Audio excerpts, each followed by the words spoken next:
September 24th, 2009. Ladies and gentlemen, Representative Paul Thiessen. Thank you very much. I'm Paul Thiessen. I live in South Minneapolis. My wife and I are raising our 3 kids there, and I represent Richfield in Minneapolis in the State House, where I chair the Health and Human Services Committee. And I'm running for governor because Minnesota's economy isn't working for too many Minnesota families.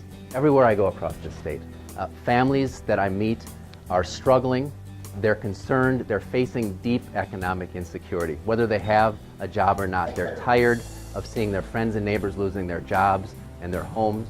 They're tired of seeing college tuition rates rise out of control. They're tired of seeing healthcare costs spiral, tired of seeing family farms going under.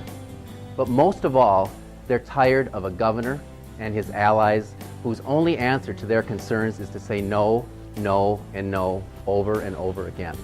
And I'm tired of that too. And I have been in the state legislature leading the fight in the trenches on issues of restoring economic security to Minnesotans. As a result of legislation that I've passed in the face of fierce Republican opposition, tens of thousands of Minnesota kids in the state can now see a doctor or a nurse when they need to. Pensions and retirement savings, because of legislation I've passed, are safer and more secure in this state.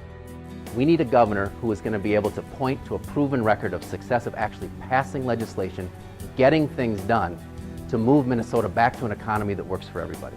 And I'm proud of the fact that I have carried and passed legislation that has covered more Minnesotans than anybody in this race. And a lot of the ideas that folks were talking about at the table is in legislation that I've already passed.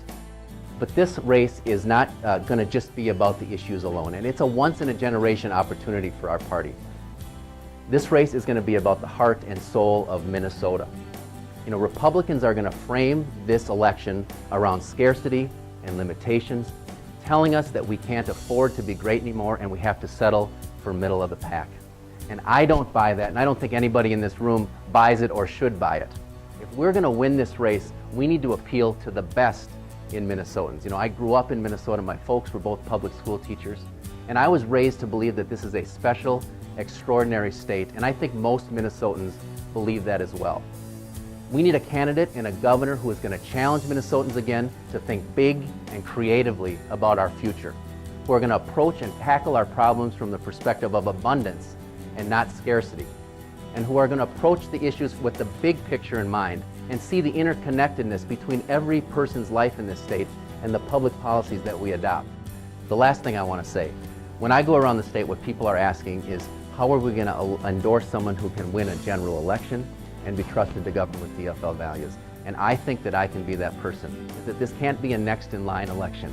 Voters that I'm talking to are saying, we need a fresh start in this state, we need new ideas, we need a fresh face, we need new voices out there. It's been a great honor to be in this race. I'm excited and energized about where we're going to head as a state, and I look forward to talking to you more. Thank you very much.